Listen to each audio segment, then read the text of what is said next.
Software engineer అవుతారు కాబట్టి వాళ్ళకి అవసరం లేదు, అట్లా తీసుకోవట్లేదు. కేవలం ప్రభుత్వం గవర్నమెంట్ సహాయం ఎక్కడ దొరుకుతుందో వాళ్ళు మాత్రమే అప్లై చేస్తున్నారు. కాబట్టి మన జనాభా లెక్కలు లేవు. మా ప్రాబ్లం ఏమవుతుందంటే మా సంఘానికి ఇది కావాలి అని మేము ఎవరి దగ్గర పోయి మినిస్టర్ దగ్గర పోయి అడిగితే మీ జనాభా ఎంత ఉంది అడుగుతారు. మనం గవర్నమెంట్ దగ్గర 4,000 కూడా లేవు. మొత్తం తెలంగాణ రాష్ట్రంలో మన జనాభా గవర్నమెంట్ లిస్ట్ ప్రకారంగా 4,000కి తక్కువ ఉన్నాం. 3,980 చిల్లర ఉన్నాం. మన మధ్య ఎక్కువ మనకు తెలుసు. కాబట్టి మన పేర్లన్నీ లేవు. దయచేసి మీకు అందరూ విజ్ఞప్తి ఏంటంటే అవసరం ఉన్నా లేకపోయినా మీ పెద్దోళ్ళు చిన్నలు పిల్లలు ఎవరన్నా ఉన్నాయండి కులం సర్టిఫికేట్ అప్లై చేయండి. అది ఏమైతుందంటే సిస్టమ్లో అప్డేట్ అయిపోతుంది.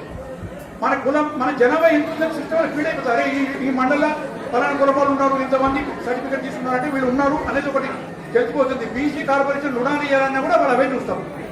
బీసీ కార్పొరేషన్ ఎంబీసీ కార్పొరేషన్ రుణాలు లోన్ ఇస్తారంటే 5,75,000 మంది అప్లై చేస్తారు. అందులో మన వాళ్ళు ఉన్నారు, చాలా మంది ఉన్నారు.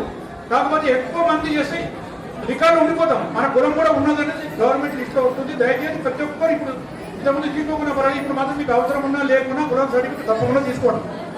మన పేర్లు ఉండిపోతాయి. మండలాఫీస్లో సిస్టంలో ఫీడ్ అయిపోతే ఈ కులం వాళ్ళు ఇంతమంది ఉన్నారంటే కనీసం తెలిసిపోతుంది. జనాభా లెక్కలో మనం వాళ్ళ గవర్నమెంట్ లిస్ట్ పెరుగుతాం. దయచేసి గమనించండి అందరూ. ధన్యవాదాలు.